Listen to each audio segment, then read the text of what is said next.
All right, so question number 7. Let's see, 7, and then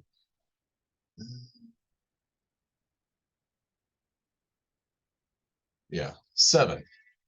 7 is a good exercise in dimensional analysis and mole conversions.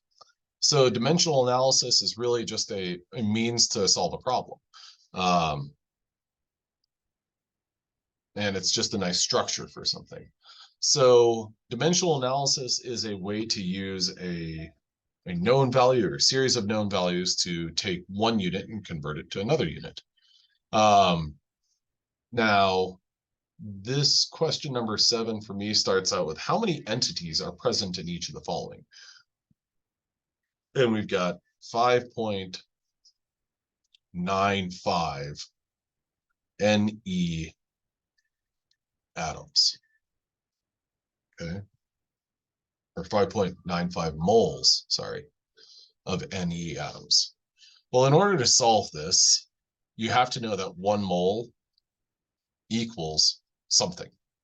And that something is 6.02 times 10 to the 23rd, which 602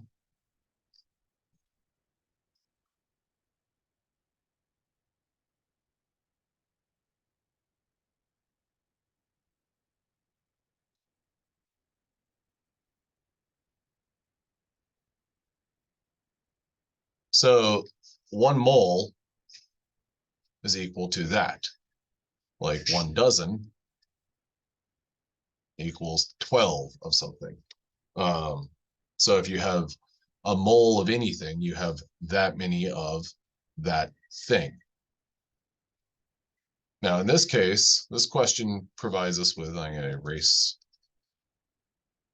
because whenever you're dealing with that sort of massive number, you want to use scientific notation. But I like to write that out just to illustrate it. So we have 5.95 moles of Ne atoms. If we had 1 mole of Ne atoms,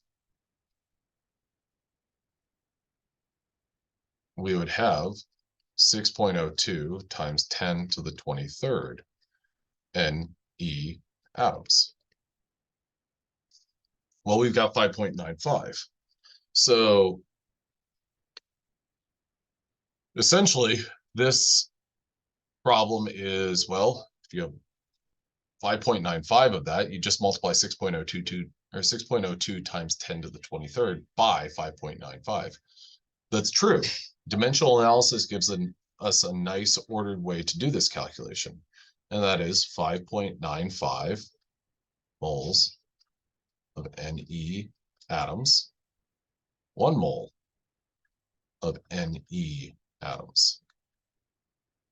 If something is in the numerator and the denominator, it's going to cancel out. We know that our conversion here, 1 mole of Ne atoms, is 6.02 times 10 to the 23rd Ne atoms. So multiply everything across the top and divide it by the product of what's on the bottom.